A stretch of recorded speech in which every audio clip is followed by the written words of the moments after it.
একদম অন্যরকম একটা পটল ভাজা তৈরি করে দেখাচ্ছি। ওই একঘেয়েমি পটল ভাজা না খেয়ে এভাবে একটু পটল ভাজা করে দেখবেন, অনেক বেশি মজা হয় এটা খেতে।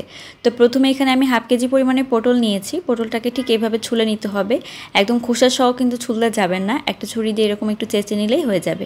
দুই পাশের মুখটা তারপর কেটে নিয়ে মাছ বরাবর 2 ফালি করে নিতে হবে। তারপর একটু হলুদের গুঁড়া আর লবণ দিয়ে এটাকে ভালো করে মেখে 2-3 মিনিটের জন্য রেখে দিতে হবে। তো 2-3 মিনিট রেখে দিলে কিন্তু এটা থেকে অনেকটাই পানি ছেড়ে দিবে। তো পানিটা বাদে এটাকে ভেজে নিতে হবে।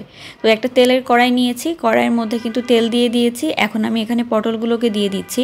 পটল দেওয়ার পরে ঢাকনা দিয়ে কিছুক্ষণের জন্য এক পাশ একটু নরম হয়ে গেলে আবার উল্টে দিয়ে আরও এক পাশ ঢাকনা দিয়ে একটু নরম করে ভেজে নিতে হবে। তো এভাবে কিন্তু পটলটাকে ভেজে নিতে হবে, আর এরকম সবুজ রং থাকবে। তো ভাজা হয়ে গিয়েছে, পটলগুলোকে আমি তুলে নিচ্ছি। এখন পেঁয়াজ কুচি, কাঁচামরিচ ফালি দিয়ে দিচ্ছি।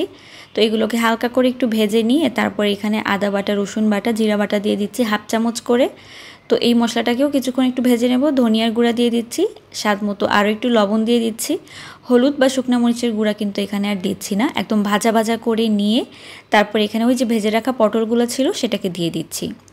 এখন পটলগুলোকে 2-1 মিনিটের জন্য একটু এই পেঁয়াজের মশলার সাথে ভালো করে ভেজে নিলেই কিন্তু তৈরি হয়ে যাবে মজাদার স্বাদের পটল ভাজা।